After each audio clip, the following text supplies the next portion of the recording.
Thanks for joining us at Right On Replicas, where we bring you the best scale model kit reviews on the planet. This snapshot build covers the Revell Jeep Wrangler Rubicon 125 scale model kit, number 85-4053.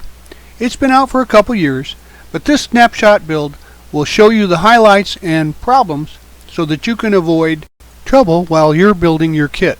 It'll give you enough information so that you'll know whether or not you want to try and build your own. The Jeep has been around since World War II, and it's just as popular as it ever was. These rugged, lightweight vehicles can take on almost any kind of terrain, but the Rubicon has special equipment. As you can see by the tires on this kit, it was made to take it on. Now, for the modeler, this kit has 91 pieces molded in white styrene with some clear and chrome plated pieces. It's kind of what we'd call a curbside kit. It's got an interior, but it hasn't got an opening hood or a full engine. It does feature a roll bar over the top with detail lights, a working spring suspension, large off-road tires, and water slide decals with instructions. The final dimensions are about 6 3/4 inches long, 3 1/8 inches wide, and 3 1/4 inches tall. Here are the decals for this kit. As you can see, they're very colorful and the registry is good. I strongly recommend using some decal setting solution to make it fit those contours. But as always, use the manufacturer's safety and use guidelines when using any of the products mentioned here in the review for your own protection. Even though this is a level 2 build, and it strongly indicates it may have been derived from a snap kit, you can still do some detailing to make this thing stand out. The first thing I did was to paint the frame a satin black and detail the engine, the transmission and the gas tank, and then I painted the exhaust with some steel and installed that. Next I attached the transfer case back to the transfer case front, and then and cemented those into place with some standard glue. Now you take the front axle assembly number 20, it's satin black, and paint that, and slide one of the metal springs over the other shock post, and then insert the hook ends into the frame and attach with the small screws provided. Then you repeat for the rear suspension using the rear axle assembly and make that number 21 satin black as well. Now we'll add the tires to the great looking Rubicon rims. These are really well chromed, and together with these tough looking off-road tires, they really are a standout item for this kit. Now you just take the parts number 73 there, remove the attachment tabs and rims before putting them into the tires, and then be sure that the tread is aligned correctly for each side. The wheels fit pretty snugly into the tires, but they give a great look when they're done.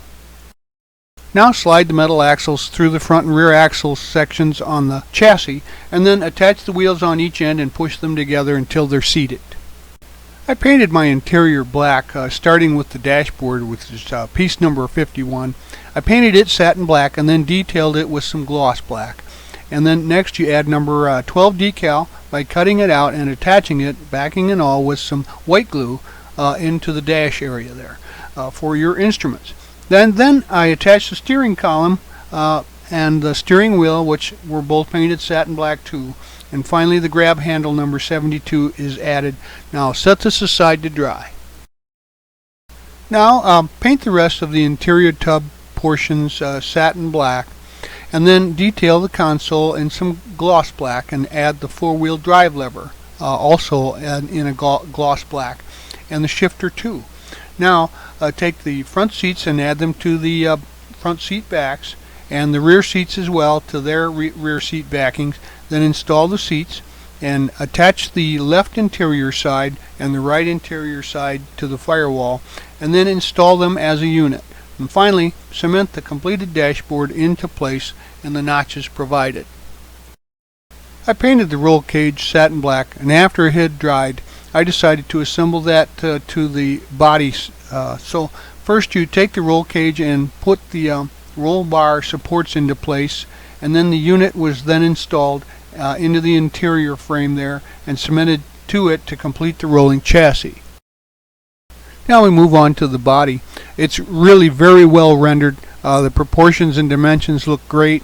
There are a couple of mold lines here in the circles that you'll want to sand off just to make sure that you have a good smooth body for your finish. So get that ready and paint that with some primer to get it ready for color coat. Paint all the body parts your choice of color coat, and here I took and painted mine a metallic green, including the radiator wall. And as you can see in the circle, this area needs to be blacked out with some black wash, which is basically a 50-50 paint and thinner mixture to make it look more real. So then you add the clear headlights there and snap the headlight reflectors in, and you can snap in the headlight bezels too, because they don't really need any glue, but you might want to put a drop there just to make sure they don't come loose. Now we add the windshield with some white glue, and then the off-road light bar mount and rear view mirror. Now when I went to put those in, they were a little problematic because they kept forcing the roll bars to come off the body, but if you hold those into position till they dry, then you should have no problems with that. I added some foil here to cover up the diamond plate in the back end with the tailgate and fender curves, and also the side sills underneath the doors, because it really improved the look to me, and diamond plate in my mind should be chrome plated. So I did that just to highlight the body, and you can either do something like that or just leave it in color coat.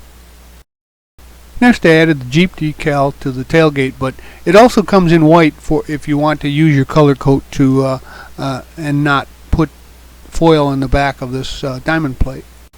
Now you can have a full body shell that's ready to install onto the chassis. Start at the back and then roll the chassis onto the tabs there at the rear, and once they get inserted into the slots, you can lower the front end and secure it with 2 short screws.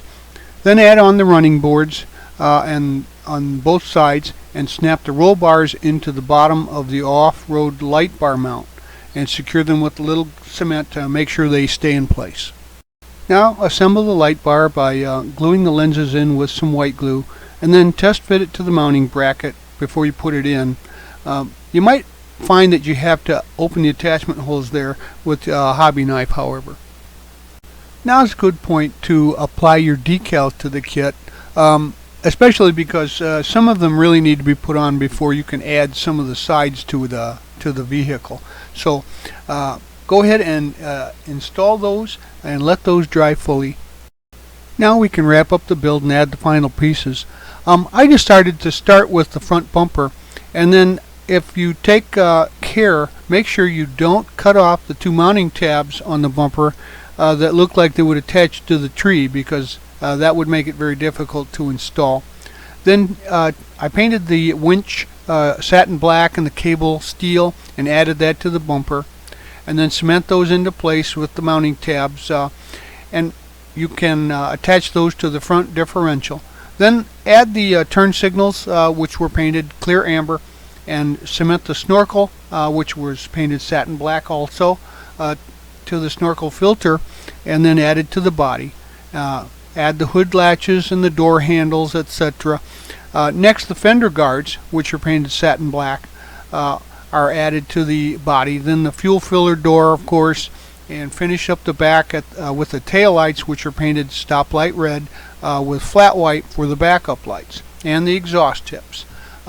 With some black wash dropped into the end for realism, you're really going to start to set this model off for a shelf display. The license plate frame was painted aluminum, and then I added a license tag to that, and finally the side mirror housings and the mirrors, and once they were assembled and glued on, add the white Jeep Rubicon bumper sticker decals, and your build is complete. And what a great looking build it is. It looks tough and ready to take on the world. Everything in this kit fit very well. There was no surprises, very little flash, and it's an easy builder, but you could detail it like crazy. Well, we hope you liked this snapshot review, and so that you don't miss any more, please subscribe to our YouTube channel. But you can also find us on Facebook and on the web at www.rightonreplicas.com. Thanks!